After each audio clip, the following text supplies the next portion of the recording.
Grabe na ang nangyayari sa gera ng Iran at Amerika. Ito tingnan nyo grabe, ito yung mga mainit na balita ngayon Ang Iran natakot. Inalis ang mga sundalo sa Iraq. Matindi to. Talagang talagang grabe na Grabe, kino mo ang daming namatay na mga Iranian soldier. Ayun, inalis nila ang mga Iran soldier mula dun sa Iraq. Ganyan kaduwag. Ganyan naduduwag na ang Iran sa Amerika. Grabe na. So, sama-sama natin panonoorin to mga guys Ito yung mainit na balita sa gera ng Amerika at Iran. At isa pa, ang sabi ni Gibo, na sekretary ng ating defense secretary sa mga politiko na maka-China, mag-resign na kayo.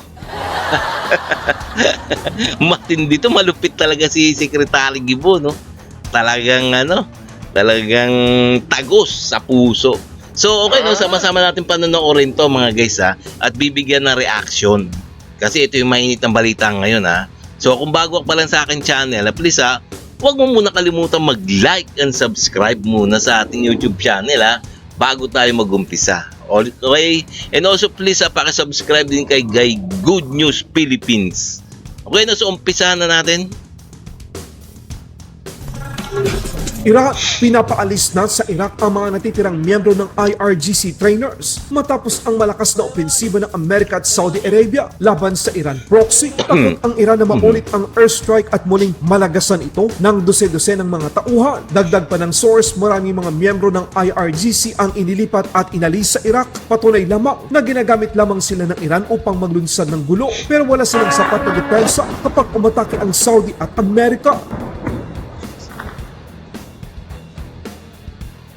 Ayun, na yun naman pala Kaya pala natakot at inalis. Inalis na yung mga Iranian soldiers sa Iraq Dahil nga pinagbubomba sila ng Saudi Arabia at nitong Amerika Biro mo naman pinapunta ang mga Iranian soldiers sa Iraq walang kadepete depensa.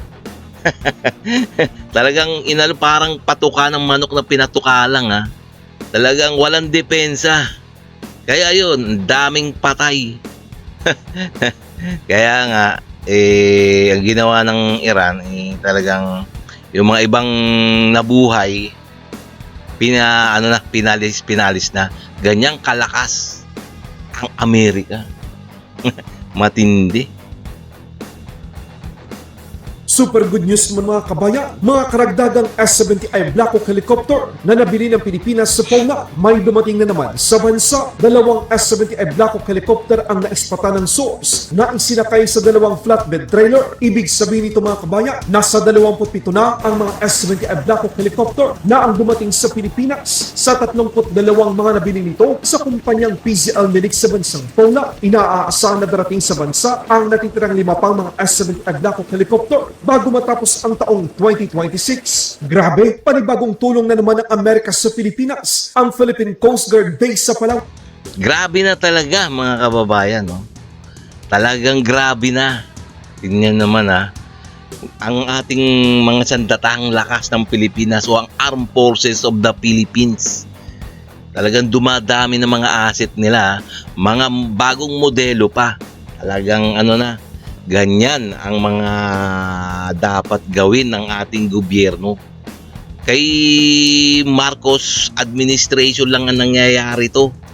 Mga bagong mga kasangkapang pandigma ay bumibili sila. Grabe, no?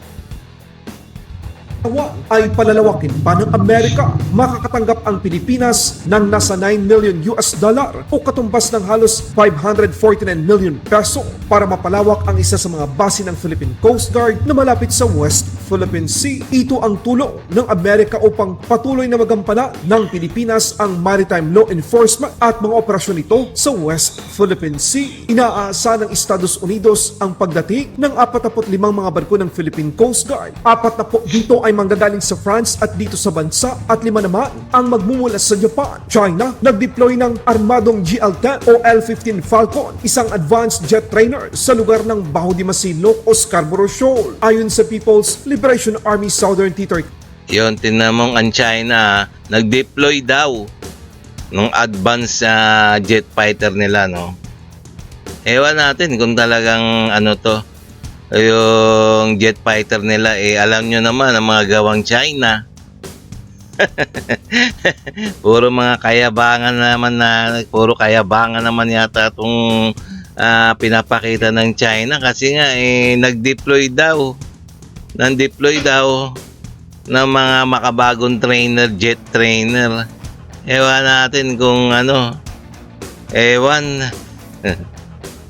habang nagsasagawa naman ng Maritime Domain Awareness Flight ang isang Cessna 208B Grand Caravan ng Philippine Air Force. Sa madaling salita, umaaligid ang mga armadong eroplanong militar ng China sa area at airspace ng hindi naman sa kanila. Ito ang kauna-unahang beses na nag-deploy ang China ng armadong jet trainer sa nasasakupan ng Pilipinas. China, inaming hindi alam ng People's Liberation Army Navy ang paglapit ng US Sea drone sa isang Chinese destroyer sa karagatan ng Batanes. Sinabi ng Chinese Foreign Ministry na iwasan ng Maynila ang delikado at mapangarib na paglapit ito sa mga barkong pandigma ng China. Ito daw ay isang provokasyon. Ibig sabihin mga kabayan, epektibo ang mas murang sea drone na ito upang bantayan ang mga karagatan ng Pilipinas laban sa mga barko ng China. Department of National Defense Secretary Gibo Teodoro Jr. matapang na tinuligsa ang mga kasinungalingan ng China. Sinasabi ko na hindi titigil yung mga yan. Pero mo, nandito sila, nagsasabi kaibigan lahat.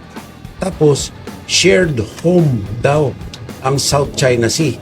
Paano tayo mag-shared home kung inaangkin mo 90%? Sino niloloko nila? Pagkatapos ganito ang ginagawa nila, nandito sila, magsasabi sila na gusto nila ay kapayapaan. Pagkatapos ganito ang ginagawa nila. Paano tayo maniniwala dyan sa mga yan? Nandito lang yung mga yan, siguro hindi maganda intensyon.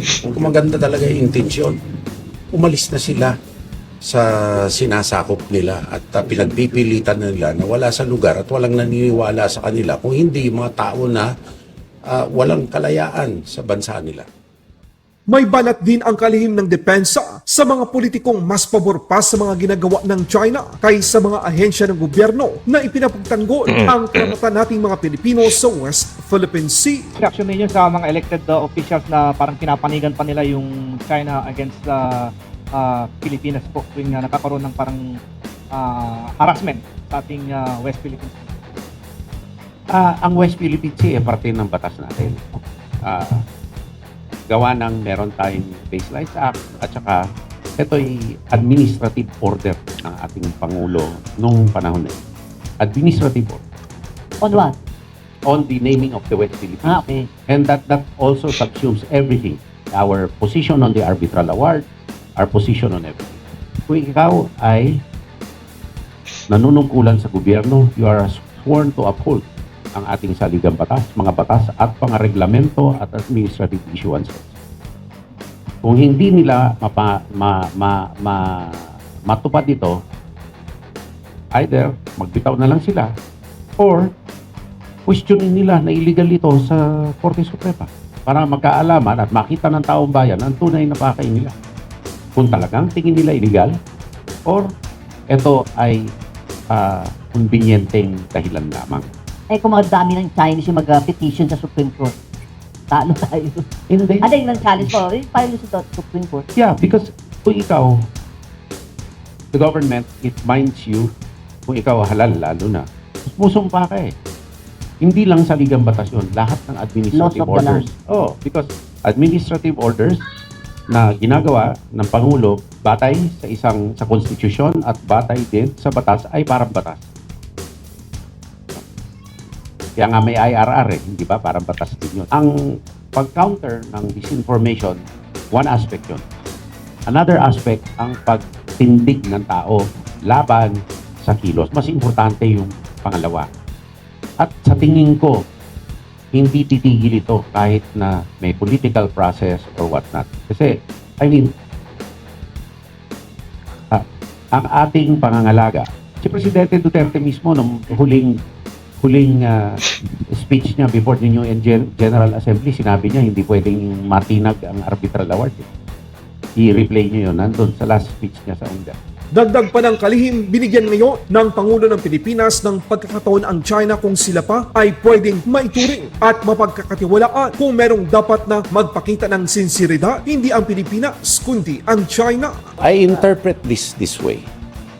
President is giving an opportunity for China to behave and to prove that they deserve to be treated this way.